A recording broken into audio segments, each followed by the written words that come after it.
It's about time you realise just how much you've been lied to. Here, an ex-atheist is going to expose some lies in atheism, whatever that means, and explain just how evolution is wrong. Some atheists spent their lives being lied to about the existence of gods, but we've all been lied to about evolution, apparently. Jeez. Hello, I'm the Skeptic, the British floating circle that watches people make extraordinary claims, and then I explain why I don't accept what they're saying. If you need a daily dose of wisdom, I'd steer clear of this channel, and probably this channel. You're going to get a whole load of brain rot from Brandon Maguire and his guest, Michael Ray Lewis, as they discuss how people are lied to about evolution. And Mickey Ray must know what he's talking about, because he's an ex-atheist. Never mind that he's convinced of undemonstrated things, he might also have undemonstrated things in other areas to convince him that the most evidence theory in science isn't actually correct. So before discovering how atheists are lied to about something that isn't anything to do with a god, if this isn't your first Skeptic video, hit the like, the subscribe and the bell, and maybe the algorithm will stop lying to us all. And a super thanks to those that hit super thanks in some recent videos. Fanny, Mia Blossom, Megatron Jenkins and Andrew Jones. And a big thank you to channel members who get to use Lisa the Rainbow Giraffe and more hen emojis. Lisa the Rainbow Giraffe bestows leaves upon you all. More hen. Extra, read all about it. Ex-atheist exposes lies about science. One of the biggest objections I run into when I'm having conversations with people, objections to the existence of God, is the evolution. They would hear slogans like, well, evolution has disproven Christianity. So I'm going to go ahead and we're going to show a section of the film that talks about that particular topic. But the film is going to have a bunch of different topics we'll cover as well. I think we're on the same page so far, which is nice. Evolution demonstrates the diversity of life and isn't anything to do with ex-deanity. So great, this might actually give us some wisdom. Awesome. Let's do it. I'll pull it up here. In my book, Darwin's Doubt, I discuss a problem that Darwin understood about his own theory, even in 1859 when he published The Origin of Species, and that is that the pattern of appearance of new forms of life in the fossil record does not match the branching tree pattern that he presented in The Origin of Species. Oh, well, that didn't last long, did it? How on earth doesn't it? But instead, in the fossil record, new forms of life arise very abruptly. Oh, this is one of those there are no transitional fossils things, isn't it? When these folks don't realise that every fossil found is a transitional fossil. They're so desperate for a chicken to have a cat's body or something because they don't understand how it all works. But of course, I'm assuming that's where this is going. I should just let the poor guy talk. And there's one particular such event in the history of life that's especially dramatic. It's known as the Cambrian explosion. Most of the first animals arise during the Cambrian period, and these first animals exemplify very new ways of arranging body parts and tissues called a body plan. On my shelf here, I've got a trilobite fossil, and this particular one has very well preserved trilobite eyes. Ah, Stephen Mayer, we meet again, a philosopher of science from the Discovery Institute, the pseudoscience company that thinks it's right to teach anti-evolution and intelligent design ridiculousness in public schools. Listening to this fella is the same as getting a root canal from an ice cream maker. Oh, sorry, no, in fact, that's wrong. At least an ice cream maker is useful. The trilobites, one of the earliest Cambrian animals, came on the scene already with sophisticated compound eyes. You can see the compound eyes like the eyes of modern insects. We know those are very sophisticated devices. They are there from the very beginning of the Cambrian explosion. But the Cambrian explosion isn't a single day, it's a period in time. And yes, some things from that time were preserved because they had hard bodies that could be preserved. That doesn't demonstrate anything. Every time we see innovation, it happens explosively. These are called radiation events. So there are radiation events for the fishes, for amphibians, for reptiles. There are 3 radiation events for birds. There's a radiation event for mammals. And even when human beings come on the scene, there's something called the sociocultural Big Bang. That's not when humans appeared, though. It's a point in time where cultures and societies can be traced back to emerging. That's not the same. I just love how they take something and present it as a fact for their watchers who just need some biases confirmed, regardless of whether it's correct or not. Where out of nowhere, this incredibly sophisticated behavior appears explosively. This is completely contrary to what you'd expect from an evolutionary framework. You would expect that there would be a proliferation of species, which eventually leads to new genera, which eventually leads to new families, then new orders, new classes, and last of all, new phyla. But we see the opposite in the fossil record. The phyla show up first, and they show up simultaneously and suddenly.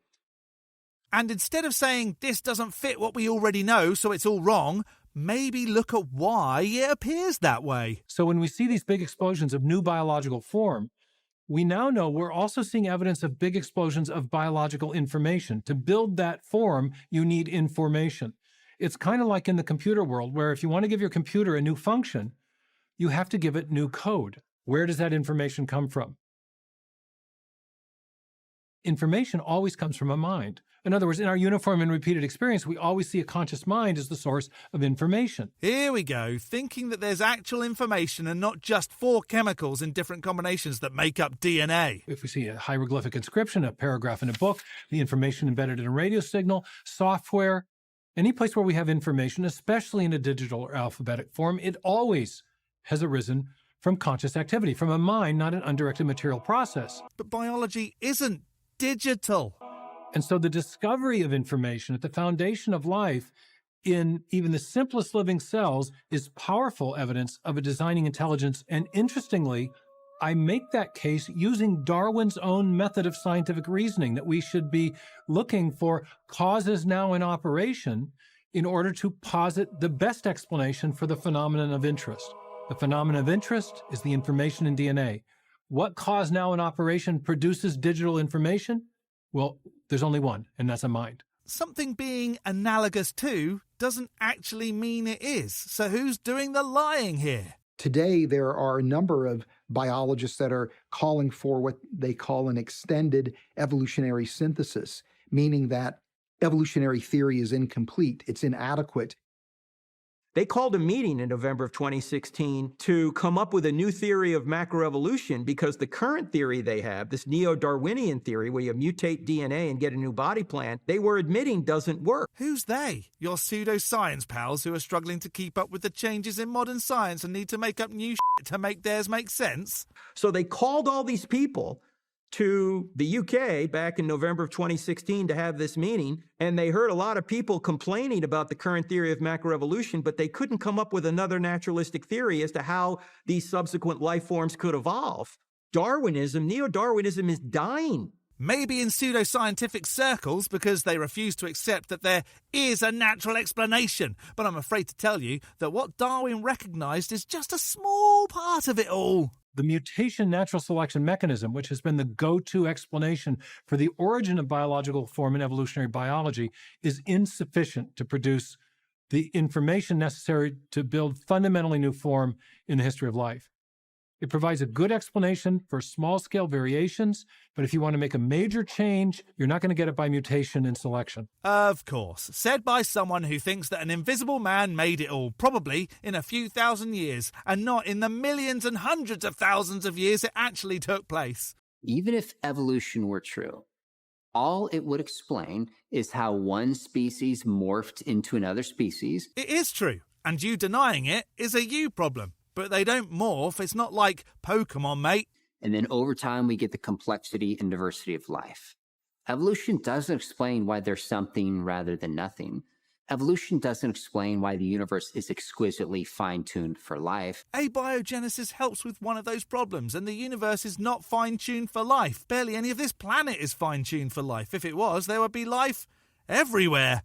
There isn't. Evolution can't explain the origin of life. Right. And gravity can't explain why telephones work. There's a recent Gallup poll that shows that belief in God in the United States has dropped to an all-time low. Young people, in particular, in the age group from 18 to 31, are generating that trend away from religious belief. Well, thank for that. People have finally started thinking critically in the USA. One of the factors that is most commonly cited is science. The particular finding of science atheists and agnostics cite most is the idea of undirected evolutionary change, that life arose by an undirected evolutionary process. I thought those folks just didn't believe in a God. Sheesh. That's cited more than worries about death or disease or suffering. So evolutionary ideas about origins have played an outsized role in convincing people that God does not exist, that God, as Richard Dawkins put it, is a delusion. Oh, so now you have to find ways of making science sound absurd so that it may convince folks that your wizard is real. And yet, we live in a time when such unbelief is not only unnecessary as the result of science, it's actually contrary to what science has discovered over the last 100 years. The idea that the universe has a beginning, that it's been finely tuned against all odds and for no underlying physical reason from the beginning, and that the living cell is chock full of miniature machines that doesn't just rival, but it vastly exceeds our own high-tech digital technology. And the award for making shit up goes to Stephen Mayer, who thinks that there are tiny machines in cells when someone at some point maybe made an analogy, and these geniuses thought that they were being serious. Honestly, religion bros will believe anything. These are discoveries that I have argued point to a designing intelligence, and indeed a designing intelligence with the attributes that traditional theists, Jews and Christians, for example, have long ascribed to God: transcendence, intelligence, great power, and a willingness to be involved in the creation. A willingness to be involved in the creation? And yet you have to just believe in it without evidence, and the only way it can get folks to become convinced of it is to send people that are already convinced of it to convince others. What a load of convincing. This is not a time to give up on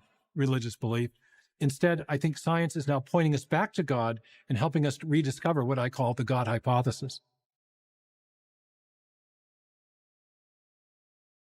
The ideas that you put forward in this documentary, as far as I understand, represent to some extent the thought journey that you went on from atheism to Christianity. Is that a fair assessment, or how would you state that? Let me jump in and say that I reckon it's because he probably saw a gap in the market that needed extra grift. Sorry, that's unfair, Skeptic. You don't know that this dude just wanted to make some money off of gullible folks. It absolutely is. Because I was an atheist most of my life growing up. And once I realized that there was actual evidence out there. Maybe make a mini-movie on that then, rather than on not understanding basic biology. And I actually took a second look at Christianity and dug a little bit deeper than just the face value slogans that I had heard. That was when I really started to actually take a second look at the evidence and dive deeper into it. And that's the entire reason that I'm doing this documentary. I had made films prior to this, but most of those films were horror films. I don't know. This one seemed pretty horrific. I don't understand evolution. If I accept this, then my God isn't needed. And when I gave my life to Jesus, I had talked with my wife, and I was like, well, I need to do something to show people, because one of the things I realized when I gave my life to Christ was I just assumed that this was kind of the journey that everyone else took. I assumed that people looked at the evidence, came to the conclusion that God exists, gave their life to Jesus, and then went out there and started evangelizing and telling people about these evidences. Which are? But what I realized once I gave my life to Christ is that about 90% of the people I interacted with had no idea even what apologetics was. I know what it should be: apologizing for concluding made-up things are real and then saying sorry for being gullible. They had no idea that there were good arguments for the existence of God out there. Maybe because there aren't. And so because of that, they weren't out there sharing their faith. They weren't out there talking about Jesus because they were afraid they were going to get hit or asked questions that they weren't able to answer. They weren't equipped to answer. And a lot of it is because they were raised and told that it's true, not told why it's true. I don't know. I'm sure there are a few Bible verses that say something about not questioning why a God exists and just accepting it does. And so I wanted to help people to realize, like, there are good arguments. There are good resources out there. And that's the entire mindset behind making this film. When they see your reasons and discover there are no good reasons, that's when the apologetics come in and you say sorry for wasting their time, right? Was to show people the evidences that convinced me that it was true. And I like how you said earlier about like Christian propaganda. One of the things I was adamant about when I was making this film is that I didn't want it to be overly pushy, right? Because I've watched a few documentaries that are Christian documentaries, and it just feels like you're getting yelled at. And so I wanted to just basically say, here's the evidence, take it or leave it. Not understanding something is not evidence, though. And it's very compelling evidence. And so at the end of the film, one of the things that I express is that the evidence is there. I challenge you to go and take a second look at it. But I'm not going to, I just felt like I wanted it to be more of a softer approach and just laying the evidence out and letting people come to their conclusions about it. Coming to a conclusion about something would suggest that the evidence isn't actually evidence, though, because if there was actual evidence of something, you wouldn't be able to deny what it represents. So maybe you don't care about whether the evidence is actually evidence or if what you think it represents is true. I think that we're in a perfect timing right now in Western culture for this type of documentary, because frankly, I think that hard materialism, it is failing and has to a large extent already failed. When you look at the amount of people that are now open to a spiritual realm of some kind, or are exploring ideas like panpsychism or panentheism, or even idealism, to me, it reflects that materialism is simply from an explanatory perspective insufficient, and also from the perspective of a philosophy that you can actually live your life out of, it's insufficient. It's totally boring. You can say that again. And thanks to the magic of editing, you can say that again. It's totally boring. It's totally boring. It's totally meaningless. And it fails really at every level. And your documentary, I know, goes into a lot of why that is the case. But because that's true, there's a real open door right now for people to, like you said, reconsider this whole Christian thing, this whole concept that there is a creator of the creation, a personal being responsible for all other reality. And it wouldn't be a Skeptic video if there wasn't a mention of the one true cosmic rainbow deity, Lisa the Rainbow Giraffe, leave be upon her, who is the only personal creator of the creation that makes sense, because rainbows are real. There's just as much evidence for a giant rainbow giraffe that pooped the universe into existence as there is a human herder in the clouds. And that's an idea that I think it's, the way I think about it is, speaking of the fossil record, I almost think of it like everybody started here, and so it feels like the most surface level concept. Okay. In the beginning, God created the heavens and the earth. Okay, that, like you said, I was told that was true in high school or junior high, or my Awana or my Christian Bible, right, or whatever. But I wasn't told why it's true. And then I went deeper, and I was taught evolution in high school or college. I went to the University of Florida, and I studied a biology class, and my PhD biology professor told me that evolution shows that God is not real. So now I'm in a deeper level of the fossil. I've gone deeper here, and I've left these surface things behind. Right. Your documentary seems to say, well, there are some significant problems here, and even deeper than that pure materialist explanation is actually God. And of course, a guy that is convinced that a God is real because he handed his life over to a Jesus is way more credible than someone who presents facts and has studied something their entire working life. Yes, that may be an appeal to authority, but come on. And so the thing that you thought was on the surface is actually at the basis of everything, and all of these other things that are amazing and deep and we should talk about, we should marvel in, are actually things that are derivative of him, that are I don't know if you would put it that way, but the amazing engineering that exists everywhere in the universe, the amazing mechanisms and apparatus and design, all these things are amazing. We should study them. We shouldn't just say, in the beginning, God created the heavens and the earth, full stop. We should do our best to understand why the world is the way that it is, how it works, how it functions. Though what really seems to happen is you hear what science suggests is the best route to understanding something and say, I need to apply it to my God, so let's hear some pseudoscience so Godfrey is relevant. But our depth of knowledge into the mechanism of things is not a replacement for the basis for reality himself, is at least how I would put it. And it feels like your documentary is speaking into that curiosity that the culture has right now of yeah, you're right. It doesn't make sense to talk only in terms of mechanism and never in terms of agency. It doesn't make sense to only talk about how things are, but not talk about why things are in the first place. Right. You're missing a whole other step, though. You think folks think that evolution is the explanation for everything. Right. And it seems like the timing of this is really great. It is. So originally I was going to, because I've already been working on the film for 3 years. I mean, it's taken actually, I think it's been 4 years now, if I'm thinking back at it. So it's taken a very long time to make it. And originally I was trying to raise money so that I could get it into theaters. Oh, that's the face of someone that met some hurdles. I'm very close to saying it. And I thought that was my mission. That's where I'm going to get it. But then a lot of things happened just in the culture and in the world. And you realise that folks didn't want to watch a thing about a man who didn't understand evolution? It's almost like, no one cares! And I even noticed within the conversations I've been having with people, you're right, things are changing.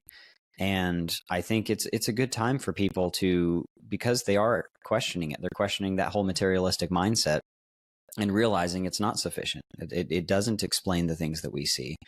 And that's actually one of the things I love about Christianity, is because it really is the best explanation. It really is the biggest God of the gaps filler, because you don't get basic science. When you look at all of reality and all of the evidences we see within nature, even through the ideas through philosophy.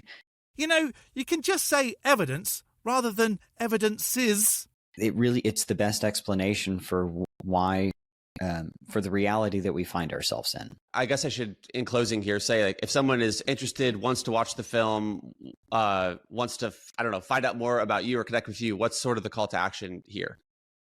So the film is available. It's on all major streaming platforms, Amazon, Apple TV, Google, Fandango. So all the major streaming platforms, you're able to go on there and rent it. And then I also have my website set up, which will have additional resources so that after you've watched the film, you'll be able to go and dive a little bit deeper into these topics. Part of me wants to go and watch that, but another part doesn't want to give him any money. What did we learn here? That there were no lies exposed here. Are we surprised? No. That these dudes need God so much that they just don't understand evolution. Are we surprised? No. And that Christianity is what a lot of folks think fills made-up gaps to satisfy their lack of critical thinking. Are we surprised? No. But maybe you were convinced that this ex-atheist exposed the lies of evolution. Let me know in the section below. I'm going to Skeptic this as yet another expose that was all hype and no substance. A big thank you to this month's top-level ticks on Patreon. Dark Ether Piao, Tamo, The Barely Bearable Atheist, George, Godless Granny, Addy Rocker, The Enixes, Jakari, Elizabeth, Whiskey Tech Fred, Rick and Ray, as well as all the $3 base ticks and channel members. You can become a supporter on Patreon too at patreon.com/theskeptic. The link is in the description, along with links to all my other socials. Or become a member by hitting the join button below this video. Don't forget to hit the like button and subscribe if you haven't already. From me, the Skeptic, stay safe, keep thinking logically, and ask questions. Skepticism is the first step towards truth. See you next Saturday.